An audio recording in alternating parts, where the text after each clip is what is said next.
তোর সাথে দেখা করতে আসছি বেলা 10টার দিকে। আমার মেয়ের জামাইয়ের সাথে শাশুড়ি। আচ্ছা আপনার কি হয়? আসসালামু আলাইকুম।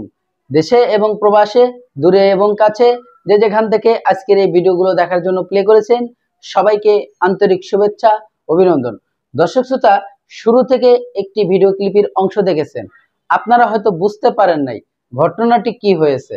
আপনারা দেখেছেন যে একটি ছেলে এবং একটি মেয়েকে তারা কিছু সংখ্যক লোক ধরে তাকে উত্তম মাধ্যম দেওয়ার পরে যে তাদের ঠিকানা নেওয়া হচ্ছে, তাদের বাড়ি কোথায় এবং তার স্ত্রী কি করে, তার স্বামী কি করে এবং তার ভাই ব্রাদারের নাম কি, এইগুলো যখন মেয়েটির সাথে প্রশ্ন করছিল তখনই কিছু ঘটনা ঘটে আসে। তখন ছেলেটিকে যখন প্রশ্ন করলো যে তুই তো বিবাহিত ছেলে, তোর বাচ্চা আছে, তোর বউ আছে, তাহলে তুই কেন এই মেয়ের সাথে প্রেম করলি? তুই জানোস এই মেয়ের স্বামী প্রবাসে থাকে, বিদেশে থাকে এবং তাদের ভাই ব্রাদারের অনেক পাওয়ারফুল, তাদের উপর দিয়ে কেউ কথাবার্তা বলতে পারে না ওই গ্রামে। তাহলে কিসের জন্য তুই তার সাথে প্রেম করলি, সম্পর্ক করলি? এই ঘটনাটি যখন ছেলেকে প্রশ্ন করলো তখন সেই ছেলেটি এমন কিছু তথ্য দিল যেটা আপনারা শুনতে হয়তো প্রস্তুত না, আমিও প্রস্তুত ছিলাম না। তখন সেই ছেলেটি উত্তর দিল যে আমার সাথে প্রেম করেছে, আমি তাকে না করছি, নিষেধ করছি যে আমি কোনো সম্পর্ক করতে চাই না। তখন মেয়েটি বলছিল তোকে টাকা দেব, তোর বিনিময়ে যা যা লাগে সব দেব, তুই খালি আমার সাথে একটু ভাব ভালোবাসা করবি। তা কিছুদিন ধরে ভাব ভালোবাসা করতে, প্রেম প্রীতি করতে সে আমাকে মোবাইল পর্যন্ত কিনে দিয়েছে এবং মোবাইল ফোনে টাকা পর্যন্ত ভরে দিত তার সাথে কথা বলার জন্য। সে বলতো আমার কথা বলার একজন পার্টনার লাগবে, আমার স্বামী প্রবাসে, সে সবসময় কথা বলতে চায় না, তাই তোর সাথে আমি একটু কথা বলতে চাই।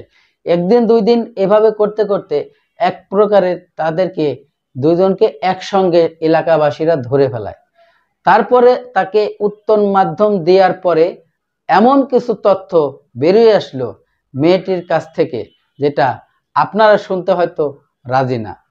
প্রিয় দর্শক, আমাদের সমাজে এমন কিছু মানুষ আছে, সেই মানুষগুলোকে দেখে আপনারা অনুভব করতে পারবেন না, সেই মানুষগুলোকে দেখে আপনারা কিছু বুঝতে পারবেন না যে তাদের মনের মধ্যে, তাদের হৃদয়ের মধ্যে কি চলতেছে, আগামী দিন নিয়ে তারা কি ভাবতেছে। প্রিয় দর্শক, একটি ছেলে যখন বিবাহ করে প্রবাসে চলে যায়, সে কিন্তু তার স্ত্রী সন্তানদের জন্য, ভালো থাকার জন্য, অন্য কিছু টাকা পয়সা ইনকাম করার জন্য, আগামী দিনগুলো যাতে ভালোভাবে চলে সেই জন্য সে যায়। সে কিন্তু রঙ্গলীলা করতে যায় না। তো কিছু কিছু স্ত্রী তাদের সঠিক জায়গায় তারা থাকে, আর কিছু কিছু মেয়েদের কারণে এই প্রবাসীদের বদনাম হয়। এই প্রবাসী ভাই এতটা কষ্ট করতেছে, সারা মাস কষ্ট করে যখন স্যালারি পায় তখন কিন্তু এই বউ রাতেই দেয়, আর সেই বউ পরকীয়া নাং নিয়ে এই ধরনের কাজ করতেছে এলাকার মধ্যে। একদিন, দুই দিন, 3 দিন এরকম করতে করতে চোরের 10 দিন, গৃহস্থের 1 দিন। তো সেই গৃহস্থরা ধরে ফেলছে। তাদের উপরে যখন একজনকে একজন দেখেছে তখনই তাদেরকে ধরে বিশাল আকারের উত্তম মাধ্যম দিয়ে তাদের বিচারের কাঠগড়ায় দাঁড়া করছে।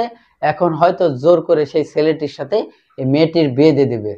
কিন্তু মেয়েটি এখন কি বলে? সুপ্রিয় দর্শক শ্রোতা, তো আমি বেশি কথা বাড়াবো না, চলে যাবো সেই গুরুত্বপূর্ণ ভিডিওতে যাওয়ার আগে ছোট্ট করে একটু রিকোয়েস্ট করবো, প্রিয় দর্শক, আপনি যদি আমার এই চ্যানেলে নতুন বন্ধু হয়ে থাকেন, ভালো লাগলে চ্যানেলটিকে সাবস্ক্রাইব করে রাখবেন, আর অলরেডি যারা সাবস্ক্রাইব করে রাখছেন সবাইকে অসংখ্য ধন্যবাদ। চলুন সেই গুরুত্বপূর্ণ ভিডিওটি দেখুন। এই যে মুরব্বী আপনার কি হয়?